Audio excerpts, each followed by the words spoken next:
code was, what language was in place on June 11th when we approved the impact fee to 75%? On June 11th, and the ordinance that increased the impact fee, on June 11th you considered, for second reading, 2 ordinances related to impact fees. One was to increase the impact fees, and the other was related to some other language in the impact fee section of the code regarding deferrals. There was some procedure, some process outlined and some criteria related to deferrals, and then in that same ordinance some old and outdated language was removed. So at that time, the outdated language was removed that related specifically to which impact fee would apply based on your permits in 2015 and 2016, because that was date specific, that was taken out. So that leaves the code language specifically stating, if you'll give me 1 second to switch over.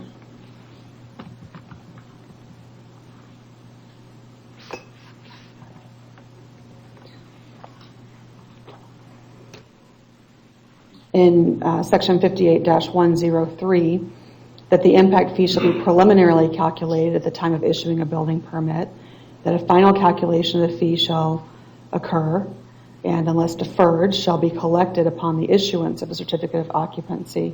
When you adopted your impact fee ordinance to go into effect immediately, then it would go into effect immediately, and that means that it would be utilized for that final calculation, unless there was something in the code that provided otherwise, or something in the legislative history and the findings of the ordinance that provided otherwise, and there was nothing. Regardless of what the practice of a division may have been, what we're looking for with respect to interpreting the city's ordinances is what the legislation actually says, what the legislative body, the city commission, has actually done. And the first tenet of what we call statutory construction, which we also use to interpret ordinances, is if the ordinance speaks for itself, if the plain language speaks for itself, then you follow what it says. You don't even have to get into, well, what did they really mean by that? What are the other factors that you consider? And here that's what the code language said. The code language never, in this review for this time frame, said that the impact fees would be calculated at the time of permitting and locked in, or assessed. It anticipates 2 calculations, a preliminary at the time of permit issuance and a final calculation at the time of the issuance of the certificate.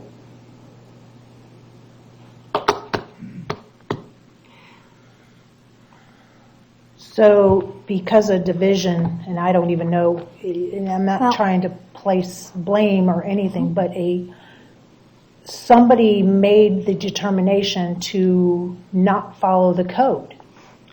Well, can I just add one thing to that? If I can, before you speak, yes. Gina, because we work obviously with all of the departments and the divisions in the city, and what we're seeing throughout the city is an update in process and in practices, and I'll let the building division speak for themselves, but I can say that we've seen several things, not necessarily code related, but that are oversights, and I anticipate that that's what occurred here. Now we're left trying to resolve an oversight that really isn't an oversight, because the code said that you collect the impact fee at the time of CO based on the impact fee rate in place at CO.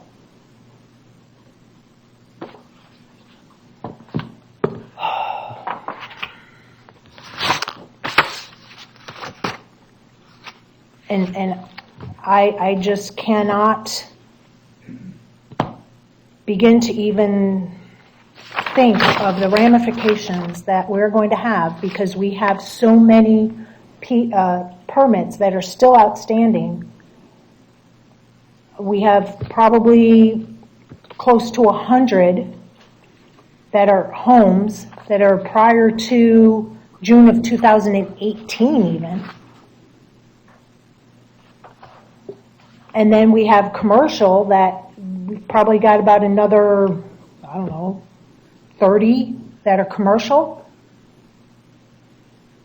All of this information would have really been helpful when we adopted the impact fee changes and had that discussion then, because this just added to the whole confusion.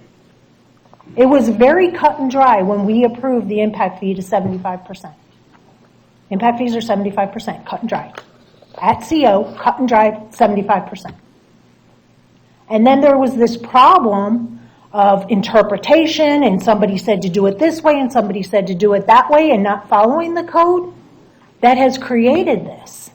If I may, Mayor, you were right. If we'd had all this information at the time, I think it probably would have been helpful to the board. Unfortunately, we discovered it after the fact, and that's in part due to the fact that the impact fees jumped so much. It's fairly irregular for a locality to be assessing impact fees at such a small percentage of the overall consultant rate, but then to make such a jump from the 42 to 75, I mean, it's not quite 50, not quite doubled, but it's close, right? So I think that was part of the issue, because the impact fees had not been reviewed on a regular basis and, increased or modified in a lockstep fashion. It was a big change, and that's what brought the attention to the issue. I agree, but that big change was warranted because the consultant in 2011 recommended 100% rate, and that rate was never realized in 9 years. And now here we're going to be doing another impact fee study, and those rates are probably going to be even a larger jump than even putting the 2011 rates at 100%. This is a comedy of just craziness. Vice Mayor.